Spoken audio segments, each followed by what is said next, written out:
Joshua, talking about enforced disappearances, extrajudicial killings, and the employment of force on peaceful protesters by security agencies. To put this day into context, you are a victim during that protest. Yeah. And there are many Kenyans who have been forcibly abducted by people who had no identification numbers or service numbers, who are in unmarked vehicles, and they say that they are security officials. What was your experience, and what then is your message to the government that's now saying, come out if you have undergone such, so that we start documenting, which clearly is more or less is a flimsy sort of a reason to be given?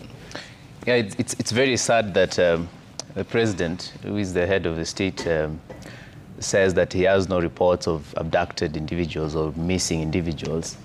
And let me, two weeks ago, I was at Mukuru kwa Ruben, and we went to condole with a family of a guy who went missing on, I think, 19th of June, and then was found in Kericho, in a morgue in Kericho. And that is just one particular example that I experienced in the recent past. Now, what happened is that,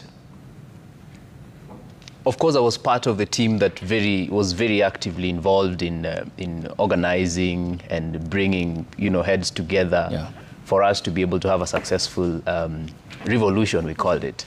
So, and it happened that on the day of the 25th, two of the lawyers who are training to be advocates at Kenya School of Law had been abducted early in the morning, around 5 a.m.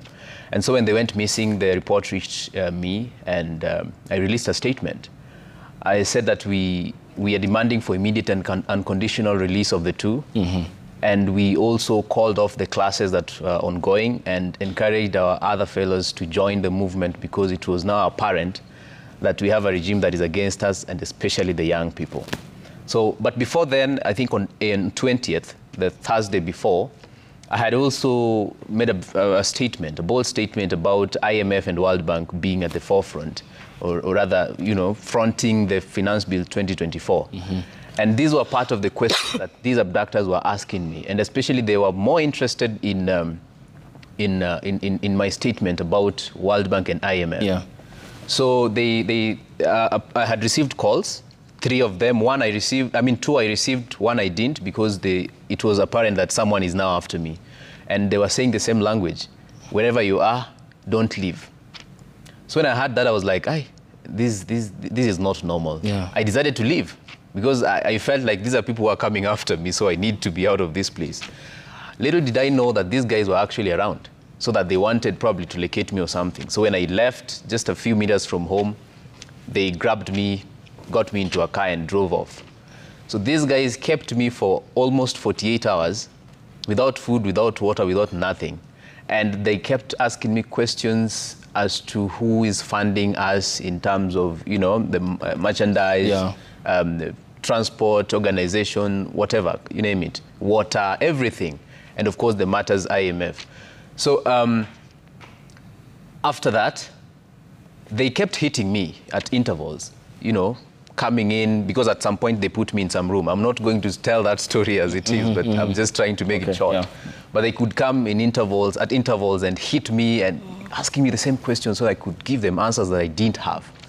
So when they realized I didn't have these answers, I think they got me out of the room where I was, drove off, got me out, threw me, of course, unmasked my head.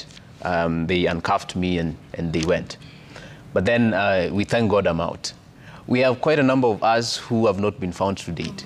And we have some who went missing and were found dead. Like, I remember the same day that I went missing, Denzel Omondi went missing the same day. And unfortunately, he was found dead, all right, in some quarry dam.